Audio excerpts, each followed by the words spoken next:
Hola, yo soy Betty Gómez Manzano, soy cofundadora del primer Congreso Internacional para la Educación de Padres y hoy estoy con ustedes para hablar sobre la importancia de la responsabilidad de los padres en la educación de sus hijos. Pero digamos que la forma de asumir la responsabilidad de educar hijos es entender que si nosotros los traemos al mundo, ellos lo que necesitan para tener un desarrollo sano, lo primero, lo esencial que ellos necesitan es afecto de sus papás, es que esos papás se entreguen a ellos, es que esos papás les entreguen amor, los acaricien, los besen, los abracen.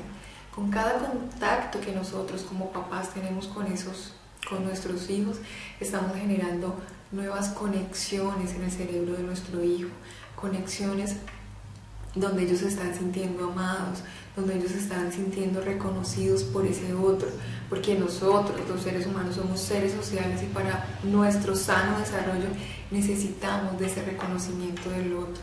Entonces es, primero que todo, entregarle amor, entregarle afecto. Todos necesitamos de ser amados y más en nuestra etapa de desarrollo. Nunca sobra afecto en la vida de un ser humano. En esto vamos a hacer un pequeño juego. Les voy a proponer que vayan pensando cada uno de ustedes en los meses del año. Es decir, cada uno de ustedes enuncie en su cabeza o verbalmente los meses del año. ¿Por dónde empiezan? Seguramente van a empezar por enero, seguirán con febrero, marzo, abril, así hasta diciembre. Este es el itinerario a través del cual aprendimos los meses del año y lo sabemos desde que nos lo enseñaron en la escuela. También en la escuela nos enseñaron otras cosas, pero vamos a tomar específicamente este tema de los meses del año.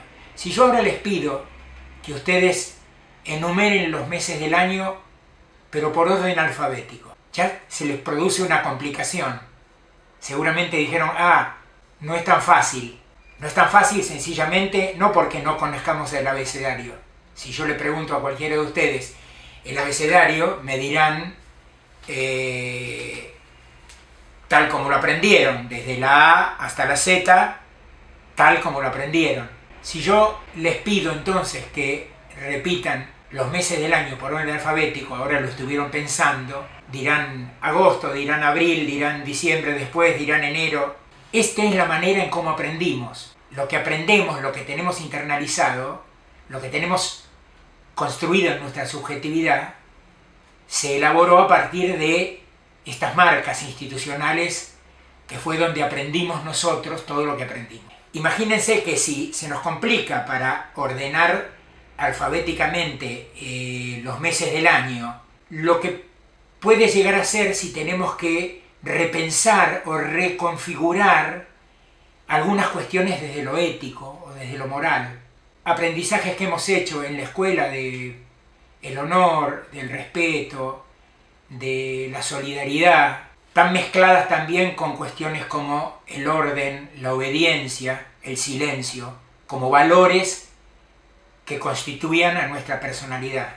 Por eso también hoy enseñar valores sin enseñarlos es nosotros, los adultos, aprender a desaprender como aprendimos y empezar a construir nuevos aprendizajes. Ya no con la idea de transmitirle los valores que nosotros aprendimos a nuestra próxima generación, porque esos valores fueron útiles para nosotros y fueron valores que nos lo enseñaron a nosotros institucionalmente y que a nuestros padres también les enseñaron y los aprendieron institucionalmente, sino ver cómo se constituye la subjetividad de los chicos y de los jóvenes de hoy, cómo los medios articulan y diseñan esta subjetividad. Y los aprendizajes siempre se realizan por aproximaciones sucesivas. Nunca se aprende del todo, nunca se aprende todo junto y nunca los aprendizajes son para siempre. Bueno, lo que ocurre es que la educación tradicional hasta el siglo pasado, en realidad, lo que hacía era considerar que el niño era un factor al que había que moldear, modelar, formar, etcétera, en base a la acción del docente, los programas, los libros, los reglamentos, los horarios. Es decir, había que imponerle al niño un conjunto de condiciones y características para lograr que el niño haga lo que el profesor quería que él haga. La gran revolución de este tiempo, de la pedagogía de estos tiempos, es entender que el alumno no aprende cuando quiere su papá, su mamá o el profesor, sino que el alumno aprende cuando él quiere. Y para que el alumno quiera aprender, tiene que emocionarse con el aprendizaje, tiene que querer aprender, y eso implica sentirse provocado, sentirse estimulado, sentirse convocado para que utilice sus ideas, su creatividad, su capacidad de activar sus sentidos, comunicarse con los demás y sobre todo traer sus preocupaciones, sus intereses al aula para que a partir de ellos se construya la actividad escolar. Ese profesor que es capaz de escuchar al niño, entenderlo y proponerle retos que al niño le van a interesar desarrollar, es el profesor que, digamos, cambió el centro de gravedad de ser el profesor el centro del aprendizaje a convertir al alumno en el centro del aprendizaje.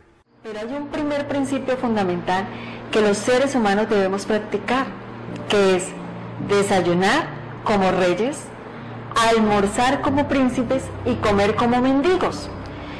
Realmente yo no comprendí a profundidad lo que ella me estaba hablando hace 20 años.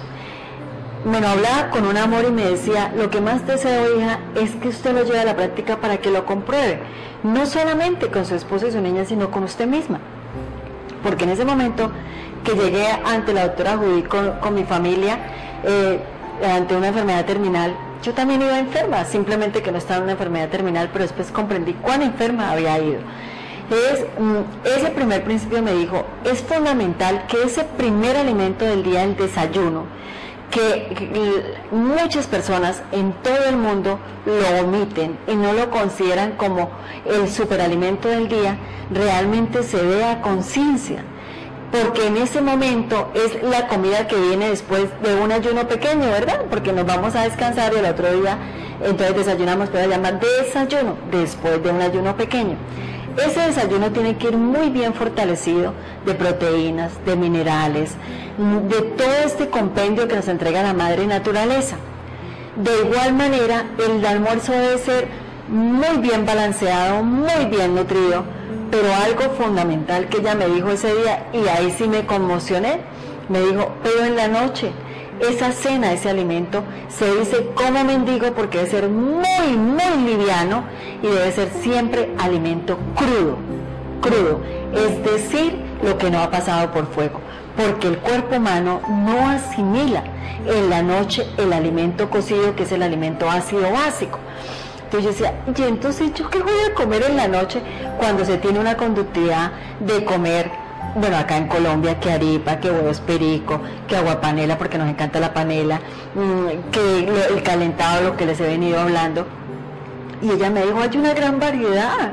El mundo natural es infinito y benevolente. Puedes hacer malteadas, puedes tomarte un yogur con granola, puedes hacer una deliciosa avena con miel de abejas, puedes hacer consumir una malteada a base de quinoa, de amaranto, puedes hacer una leche de ajonjolí y fortalecerla con avena. Me dio cantidad de posibilidades, pero me dijo, pero es fundamental que ese principio lo apliques.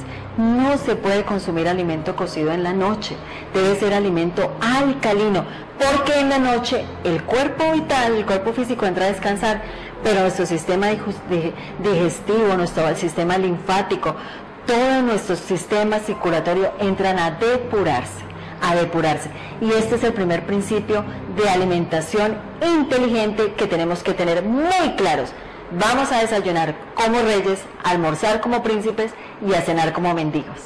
Las creencias se transmiten a partir de las palabras y se transmiten a partir de todo el entorno, de toda la simbología que hay. Así que vamos a ver con un poco de detalle cómo impacta el qué haces tú, el qué dices acerca de tu trabajo y de la gente que te rodea, para que el niño mañana o en el mismo día quiera ser emprendedor o no, bien sea un emprendedor niño o un emprendedor adulto. Bueno, pues cuando las personas se quejan de su jefe, cuando las personas se quejan de sus compañeros, cuando las personas se quejan de su equipo, de sus clientes, en realidad están mandando un mensaje supremamente negativo del trabajo. ¿Quién va a querer ir a trabajar cuando es tan aburridor, es tan pesado, es tan doloroso encontrarse con ese señor? Sí, me paga un sueldo, pero esa persona que me paga un sueldo me trata mal, habla mal de mí. En el fondo, el niño, sin ser muy consciente, se empieza a preguntar ¿por qué mi papá y por qué mi mamá siguen yendo a ese lugar donde los maltratan? Debe ser que así es. Debe ser que así es el trabajo. Así que si mañana yo voy a hacer algún trabajo y me tratan mal, pues aquí me tengo que quedar porque la situación dice que es así y que yo tengo que aguantarme todo lo que pase.